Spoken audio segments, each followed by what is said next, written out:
What is up, guys? EJ here, back with another video, and today it's going to be my Blu-ray DVD update for January 30th, 2016. So yeah, my January update, stuff I've been picking up over the past month, since Christmas basically. So I've got 9/10 things to show you guys. Yeah, I promised monthly updates, and so far I'm sticking to it. So let's get started. So yeah, I've got 7 movies and 2 TV show box sets, all from 2014. So up first we have American Sniper, directed by Clint Eastwood, starring Bradley Cooper as legendary SEAL sniper Chris Kyle, who served 4 tours in Iraq, and this film deals with that and the sort of effects of coming home, and how the war has affected him. Sienna Miller plays his wife. Yeah, Bradley Cooper, excellent. Sienna Miller, very good. Clint Eastwood, great director. Made a lot of great movies over the years. American Sniper, probably not his best, but I liked it a lot. I love movies about war, and this film was very good. American Sniper. So up next film I know a lot of people didn't care for, but I dug it, and that is Exodus, Gods and Kings, directed by Ridley Scott, starring Christian Bale as Moses, of course, the epic, Bible epic of Exodus, Moses and the 10 plagues of Egypt. Joel Edgerton as Ramses, who plays the Pharaoh. Yeah, I love epic storytelling like this. Not necessarily Bible epics, because I'm not really a religious person, but I like Noah as well, from 2014, which I already have. I like Noah a little bit more than this film, because Noah took some interesting turns. But yeah, Exodus, still epic storytelling. Great special effects, especially towards the end. Of course, the parting of the Red Sea. Great classic moment, of course. Yeah, Exodus, Gods and Kings. I like Christian Bale as Moses, and I've always liked Ridley Scott as a director. So that's Exodus, Gods and Kings. Okay, up next we have The Fault in Our Stars, the Little Infinities edition. Yeah, very sad, bittersweet, romantic tale about 2 teenagers with cancer. Hazel and Gus, played by Shailene Woodley, and let me get this actor's names right, Ansel Elgort. Yeah, film directed by Josh Boone, based on the best-selling book by John Green. Yeah, I'm a big fan of Shailene Woodley. Everything she does, she impresses me, and this is a really sweet movie, although bitter. Yeah, 2 teenagers dealing with cancer fall in love, and then travel to Amsterdam to meet an author played by Willem Dafoe. Yeah, Fault in Our Stars, really enjoyed it. Very sad and tragic, of course, but yeah, very good movie. And Shailene Woodley, I'm becoming a huge fan of these days. She continues to impress me in everything she does, and especially in this film, The Fault in Our Stars. Okay, up next, the big one, the film I've been waiting a long time to pick up, and that is, of course, The Hobbit, The Battle of the 5 Armies.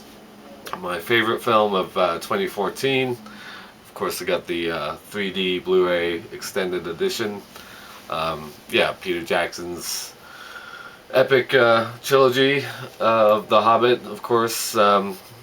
Not as liked as and is respected as much as the Lord of the Rings trilogy, but I still love everything to do with Middle Earth.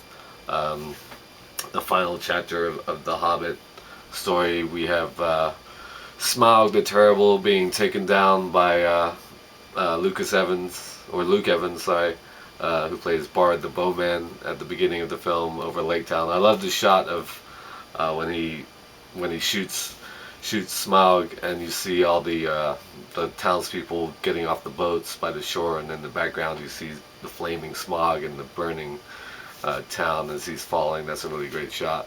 And then of course you have the epic battle um, for the Lonely Mountain, Erebor with the five armies. You've got the the dwarves and the orcs and the elves. That leaves me with too short. But yeah, there's a whole bunch of armies, great battle sequences. There's a lot of battles in this film. This film is really one long battle movie. Um, a lot of sort of deviations from the Hobbit book in general. But yeah, I loved it. I love all things Middle Earth. Lord of the Rings is my favorite film trilogy of all time. I wouldn't put this um, quite up there with it, but I still loved all the Hobbit films. Yeah, Ian McKellen great as Gandalf, the Grey of course. Oh, I always forget his name. Martin Freeman as Bilbo was terrific. Um, my mom would kill me if I messed up Richard Armitage as Thorin. He was terrific. Love seeing Orlando Bloom in the second and third film as Legolas, and I really enjoyed Evangeline Lilly as Toriel, his sister. Yeah, Benedict Cumberbatch, awesome as the voice of Smaug. Yeah, The Hobbit, Battle of the Five Armies, awesome. And of course, I had to get the gift set that it comes with the statue of Gandalf and Bilbo. This completes my collection of the other gift sets from the other two movies. The first one was Bilbo and Gollum in the cave, in the Gollum cave, Riddles in the Dark, and the battle ride from the second film, The Desolation of Smaug. I have that one as well. So that completes my gift set collection of all the Hobbit films, which also goes along with the gift sets I got of all the extended editions of the Lord of the Rings movies as well. So totally stoked to get this. Finally means I can actually do my top 10 of 2014 as well, which I will plan to do soon. So up next, another great film from 2014 in my top 10 as well, and that is Christopher Nolan's Interstellar. Love sort of sci-fi space exploration films. This one no different, of course, starring Matthew McConaughey, Anne Hathaway, Michael Caine, and what's her name? The redhead, Jessica Chastain. Yeah, terrific film. Earth is slowly dying, and these intrepid explorers look to find a new home, a new planet, and gets really trippy towards the end, from what I remember. But terrific film. This edition also came with the IMAX film cell, collectible film cell, so I have that as well. Interstellar, just a great film. Christopher Nolan, awesome director. Interstellar, great film. Of course, sort of perfect for Matthew McConaughey and his like the Lincoln commercials he's been doing recently. This sort of vibe that Matthew McConaughey has been having over recent years. Yeah, loved Interstellar, loved sci-fi epics like this, and this one was definitely no different. Okay, up next, very sad but a great movie, and that is Life Itself. Of course, the documentary about the life and times of beloved film critic Roger Ebert, who I was a big fan of. Yeah, really good film, sort of talking about his early years as a writer for the Chicago Sun-Times in the 70s, how he sort of got caught up with or became friends with Russ Meyer, and how he wrote the screenplay for Beyond the Valley of the Dolls, which is of course a cult classic. And then of course his very tumultuous but very lucrative friendship with Gene Siskel and their TV show Siskel and Ebert at the Movies. And then of course the latter stages of his life dealing with thyroid cancer that took away his ability to speak and eat and so on. But he was a great writer. I didn't always agree with his opinions on every movie, especially Gladiator. I had a huge problem with the way he sort of campaigned against Gladiator that year. even Lord of the Rings and Harry Potter and so on. But I respected him a lot as a critic. I enjoyed his writing. His writing was always great. I have a number of his books over the years. Yeah, I was a huge fan of Roger Ebert. Always watched his show on Sunday night over the years with Gene Siskel and later with Richard Roper and so on. But yeah, life itself. The only thing that Roger loved more than movies, good tagline for this movie. Yeah, great documentary about a sort of pioneer in the film industry who wasn't a director or writer or actor.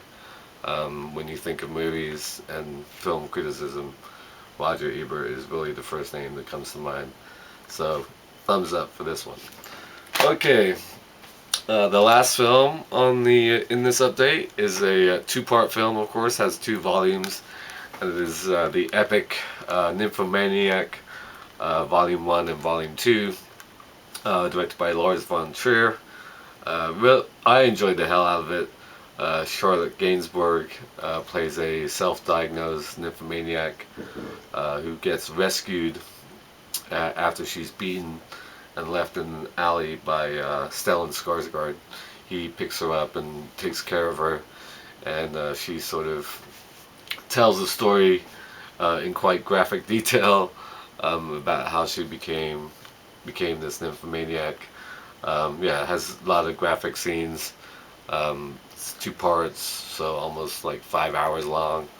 Nymphomaniac. I love the ending, which I won't give away, but I really enjoyed Charlotte Gainsbourg and Stellan Skarsgård. Yeah, the young version of Charlotte Gainsbourg, played by Stacey Morton, I thought was good.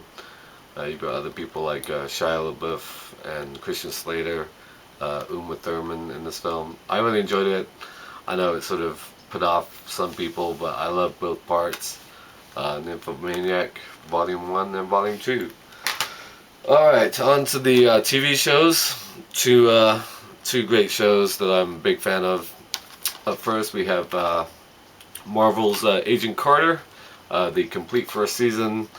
The new season, the second season, just started a couple weeks ago, which I am watching at the moment, though I haven't seen this week's episode. But yeah, really great show, starring Haley Atwell as very, very, very feisty and very fun special agent for the SSR following World War II and the loss of Captain America. Yeah, just loads of fun. I love Haley Atwell on this show. She's so great on this show. Just very charming, very funny.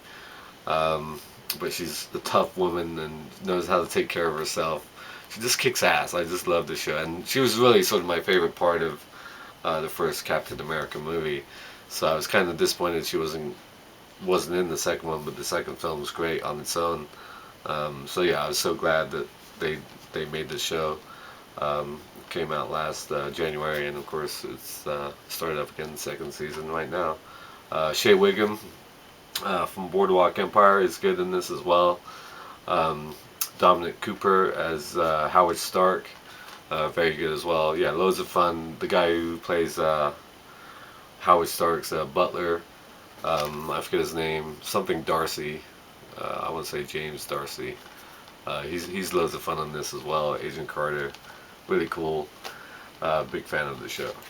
Okay, and another Marvel TV show, of course, is Marvel's Agents of S.H.I.E.L.D.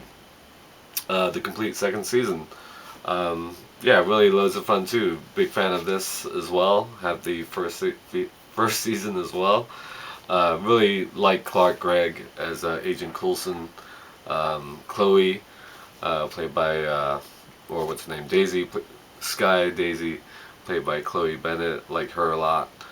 Ming-Na Wen as Agent May. I really enjoyed Adrian Padalecki inclusion in the second season a lot more. Like her a lot. I like Fitz and Simmons, really good. Natasha Henstridge. No, Elizabeth Henstridge, sorry. Of course I would say Natasha. Yeah, those two are loads of fun. Fitz and Simmons, Just a really cool show, and I must confess though I haven't been watching the third season right now. I haven't seen any of the new season. There's like 3 shows that I usually watch during the fall that I haven't watched at all this year, and they are this, The Walking Dead. I haven't seen any of the new Walking Dead this year, or Homeland. I didn't watch any Homeland this past season, so I do have them recorded. I just haven't been watching them. I've been catching up on movies for the past month and a half, 2 months. So I've sort of neglected my prime time hour-long shows that I like to watch. But I decided in the new year, that's why I've been watching Agent Carter. It's like I gotta watch Agent Carter, even though I missed out on Agents of S.H.I.E.L.D. Yeah, really good stuff. They sort of mix in, tie in with the Avengers films and Captain America and so on, the Thor movies. Yeah, just loads of fun. Clark Gregg really is the one I enjoyed the most on Agents of S.H.I.E.L.D. But yeah, really good stuff. So those are the 9 Blu-rays, 7 films, 2 TV shows. Of course, the awesome gift collector's edition of The Hobbit, Ballad of the 5 Armies, which was hard to get, but really stoked to get that to complete that collection. So let me know what you think of these films. And thank you for watching as always. And until next time, I'll see ya. Bond. James Bond.